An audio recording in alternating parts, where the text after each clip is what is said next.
83 number مقام جہاں اللہ نے ہم سب کو خطاب کیا ہے وہ سورہ صف آیت نمبر 10، 11 اور 12 ہے۔ یا ایھا الذین آمنو، اے ایمان والو، هل ادلکم علی تجارۃ تنجیکم من عذاب علیم، کیا میں تمہیں نہ بتلاؤں ایسی تجارت جو تمہیں دردناک عذاب سے بچا دے گی؟ تؤمنون باللہ ورسولہ، تم لوگ ایمان لے کر آؤ اللہ پر اور اللہ کے رسول پر، وتجاہدون فی سبیل اللہ باموالکم وانفسکم، اور تم اللہ کے راستے میں جہاد کرو اپنے مالوں کے ساتھ اور اپنی جانوں کے ساتھ۔ ذالکم خیر لکم ان کنتم تعلمون، یہ تمہارے لیے بہتر ہے اگر تم لوگ جانتے ہو۔ یغفر لکم ذنوبکم، اگر تم اللہ کے راستے میں جہاد کرو گے اللہ تمہارے گناہوں کو معاف کر دے گا۔ وَيُدْخِلْكُمْ جَنَّاتٍ تَجْرِي مِن تَحْتِهَا الْأَنْهَارُ، اور اللہ داخل کرے گا تمہیں ایسے باغات میں جن کے نیچے نہریں بہہ رہی ہوں گی۔ وَمَسَاكِنَ طَيِّبَةً فِي جَنَّاتِ عَدْنٍ، اور اللہ ہمیشہ کی جنت میں تمہیں پاکیزہ محلات عطا کرے گا۔ ذَلِكَ الْفَوْزُ الْعَظِيمُ، یہ سب سے بڑی کامیابی ہے۔ اس 83 نمبر مقام پر اللہ رب العزت نے فرمایا، اے ایمان والو، هل ادلکم علی تجارۃ، کیا میں تمہیں تجارت نہ بتاؤں؟ اب صحابہ نے پوچھا یہ کون سی تجارت ہے؟ تو اللہ نے استفہام کے انداز میں پہلے کہا تمہیں تجارت نہ بتاؤں؟ انسان تو تجارت اس کو سمجھتا ہے کوئی چیز خریدے اور بیچ دے اس کو نفع حاصل ہو۔ اللہ کس کو تجارت کہہ رہے ہیں؟ اللہ کہتے ہیں میں تمہیں ایسی تجارت بتاؤں گا تنجیکم من عذاب علیم، جو تمہیں دردناک عذاب سے بچائے گی۔ وہ تجارت کیا ہے؟ تؤمنون باللہ ورسولہ، اللہ اور اس کے رسول پہ ایمان لاؤ، وتجاہدون فی سبیل اللہ، اور اللہ کے راستے میں جہاد کرو، باموالکم وانفسکم، اپنی مال اور جان کے ساتھ۔ اللہ تعالیٰ نے مال کا ذکر پہلے کیا ہے، جان کا ذکر بعد میں کیا۔ یہ اشارہ اس بات کی طرف ہے کہ جان کے جہاد کے لیے بھی مال کی ضرورت ہے۔ جب تک مال نہیں ہوگا، اسلحہ اور ہتھیار نہیں ہوں گے تو آدمی جان دینا بھی چاہے پھر بھی دشمن کا مقابلہ نہیں ہو سکتا۔ تو جان کے لیے بھی پہلے مال ضروری ہے۔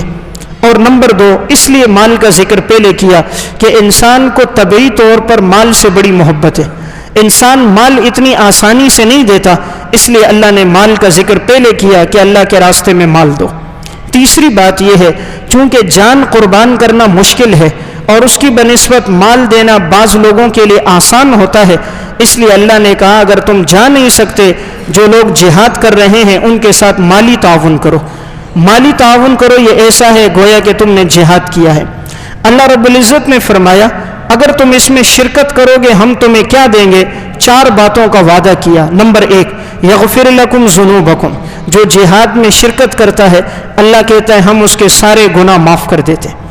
سب سے پہلا انعام اس کے سارے گناہ معاف ہو جاتے ہیں۔ نمبر 2، وَيُدْخِلْكُمْ جَنَّاتٍ تَجْرِي، اللہ کہتا ہے ایسے باغات میں داخل کریں گے جن کے نیچے نہریں بہہ رہی ہوں گی۔ جب باغ ہو خوبصورت اور کنارے پر صاف پانی کی نہر چل رہی ہو، اس سے خوبصورت منظر کوئی نہیں ہوتا۔ تو اللہ کہتا ہے ایک باغ نہیں باغات دوں گا، اور باغات کے سامنے صاف پانی کی نہریں ہوں گی۔ نمبر 3، وَمَسَاكِنَ طَيِّبَةً، میں تمہیں پاکیزہ محلات دوں گا، جھونپڑی نہیں دوں گا، محلات تمہیں پاکیزہ دوں گا۔ اور نمبر 4، فی جنات عدن، تم ان محلات میں ہمیشہ رہو گے۔ بڑی خوبصورت جگہ ہو لیکن انسان کو یہ ڈر ہوتا ہے کہ یہ جگہ مجھ سے لے لی جائے گی۔ آدمی اچھے پارک میں چلا جائے، ٹکٹ دے دے، تو ہوتا ہے کہ یہ صبح 8 سے لے کر 5 بجے تک ہے، 5 بجے کے بعد آپ کو باغ سے نکال دیا جائے گا، اس میں آپ اس سے زیادہ نہیں رہ سکتے۔ اللہ کہتا ہے جو باغ ہم دیں گے اس میں فی جنات عدن تم ہمیشہ رہو گے، تمہیں ہم اس باغ سے نکالیں گے نہیں، اور باغ بھی صاف پانی کی نہریں ہوں گی۔ ذالک الفوز العظیم، ایمان والو سب سے بڑی کامیابی ہے۔ تو کامیابی مال اور دولت کا ملنا، پیسہ اور عہدے کا نہیں، کامیابی اللہ کے راستے میں دین کے لیے قربانی دینا، یہ سب سے بڑی کامیابی ہے۔ عربی کی کتاب ہے السیرۃ الحلبیہ اور سبل الہدی والرشاد فی سیرت خیر العباد، ان دونوں میں واقعہ ہے۔ غزوہ احد کا موقع تھا۔ حضرت عائشہ رضی اللہ تعالیٰ عنہ فرماتی ہیں جب اگلے دن فجر کی نماز جیسے ختم ہوئی تو صبح کی کرنیں ابھی ظاہر ہوئی تھی، تو میں احد کے پاس سے گزر رہی تھی۔ اس وقت تک پردے کا حکم بھی نہیں آیا تھا۔ انہوں نے ایک خاتون کو دیکھا جو اونٹنی پر سوار ہے، اور اس خاتون نے ایک بوجھ لٹکایا ہوا ہے بوریوں میں، اونٹ پر دائیں طرف بھی بوجھ ہے اور اونٹ کے بائیں طرف بھی بوجھ ہے، کوئی چیز لٹک رہی ہے لیکن نظر نہیں آ رہی وہ کیا ہے، اور یہ خاتون اونٹنی پہ سوار ہیں، جا رہی ہیں۔ حضرت عائشہ رضی اللہ تعالیٰ عنہ نے جب ان کو دیکھا تو دور سے السلام علیکم کہا۔ جب انہوں نے ام المومنین کو دیکھا تو اپنی اونٹنی کو بیٹھا دیا، اونٹنی بیٹھ گئی۔ تو حضرت عائشہ نے جب دیکھا تو پہچان لیا کہ یہ حضرت عمر بن جموح رضی اللہ تعالیٰ عنہ کی بیوی تھی۔ عمر بن جموح یہ وہ صحابی تھے جو پاؤں سے لنگڑے تھے۔ جب بدر میں جانے کا موقع آیا تو ان کے بیٹوں نے منع کر دیا، آپ لنگڑے ہو مت جاؤ، لنگڑے کے لیے شریعت نے رخصت رکھی ہے، اس پہ عمل کرو۔ لیکن جب احد کا موقع آیا تو انہوں نے کہا اب میں نہیں رہوں گا، اب میں شرکت کروں گا۔ آپ صلی اللہ علیہ وسلم کے پاس ان کے بیٹے آئے، کہا یا رسول اللہ ہمارے والد لنگڑے ہیں، ہم ان سے کہتے ہیں رہ جاؤ، لیکن یہ کہتے نہیں میں تو شرکت کروں گا۔ آپ نے فرمایا انہیں شرکت کرنے دو۔ تو احد میں عمر بن جموح اپنے چاروں بیٹوں کے ساتھ شریک ہوئے تھے، 4 بیٹے بھی شریک تھے، عمر بن جموح بھی تھے۔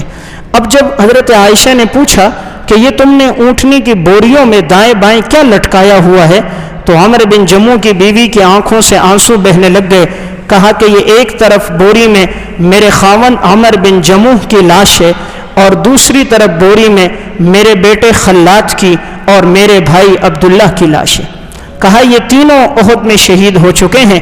حضرت عائشہ نے پوچھا تم ان لاشوں کو کہاں لے کر جا رہے ہو؟ اس خاتون نے کہا کہ میں اس کو اپنے آبائی وطن میں لے کر جاتی ہوں تاکہ اپنے گھر کے پاس ان کو دفناؤں۔ لیکن جب اونٹنی کو آگے لے جانے لگی تو اونٹنی آگے نہیں چل رہی تھی۔ آپ صلی اللہ علیہ وسلم کے پاس آئیں، حضور نے پوچھا جب تمہارے شوہر گھر سے نکل رہے تھے کوئی بات تو نہیں کی تھی؟ انہوں نے کہا ہاں میرے شوہر نے یہ کہا تھا کہ اے اللہ مجھے واپس گھر نہیں لوٹانا، اس لیے آپ نے فرمایا یہ اونٹنی آگے نہیں چلے گی، اب اس کو پیچھے لے کر آؤ۔ پھر اونٹنی کو پیچھے لایا گیا اور آپ نے عمر بن جموح کو اور حضرت عبداللہ کو اور حضرت خلاد کو پھر احد کے دامن میں سب کی تدفین ہوئی۔ یعنی کیا صبر و تحمل تھا، اس عورت کا کیا ایمان تھا کہ ایک غزوے میں 3 شہادتیں، شوہر بھی شہید، بیٹا خلاد بھی شہید، بھائی عبداللہ بھی شہید۔ یہ دین بڑی قربانیوں سے پہنچا، صحابہ کا بڑا ایمان تھا۔ صحابہ اکرام کے لیے تب تو اللہ نے کہا اولئک کتب فی قلوبہم الایمان، میں نے ان لوگوں کے دلوں پہ ایمان کو لکھ دیا، رضی اللہ عنہم ورضوا عنہ، میں ان سے راضی ہو گیا۔ انہوں نے اسلام کے لیے بڑی قربانی دی۔ مرد تو مرد ہیں، عورتوں کی اتنی قربانیاں، آخر عورت کا دل گردہ تو نرم ہوتا ہے، عورت مزاج کے اعتبار سے نرم ہوتی ہے، لیکن صحابیات کا ایمان بھی بڑا پختہ تھا۔ 3 شہادتیں ہو گئی، زبان پہ شکوہ نہیں آیا۔ آج اگر کسی خاتون کا بیٹا اللہ کے راستے میں مارا جائے، شہید ہو جائے، وہ شکوے شکایت کرے گی فلاں مولوی نے مروا دیا، فلاں صاحب نے میرے بیٹے کو مروا دیا، لیکن کیا ایمان تھا؟ تینوں شہادتوں پر خوشی ہے کہ اللہ نے میرے ان تینوں شہیدوں کو اپنے راستے میں قبول کیا۔ آپ صلی اللہ علیہ وسلم نے جب عمر بن جموح کو دفنایا تھا تو آپ صلی اللہ علیہ وسلم نے دیکھا، آپ نے فرمایا کہ میں عمر کو دیکھ رہا ہوں، یہ اپنے لنگڑے پاؤں کے ساتھ جنت میں گھوم رہا ہے اور اللہ نے اس کے پاؤں کو ٹھیک کر دیا۔ کہا اللہ نے اس کے پاؤں کو ٹھیک کر دیا اور میں جنت میں عمر بن جموح کو گھومتا ہوا دیکھ رہا ہوں۔ صحابہ اکرام کا بڑا ایمان تھا۔ تو قرآن کی اس آیت میں اللہ نے کہا میں ان لوگوں سے راضی ہوں جو میرے راستے میں جہاد کرتے ہیں۔ تو اس مقام کا خلاصہ، جہاد عبادات میں بہت بڑا عمل، بڑا افضل عمل ہے۔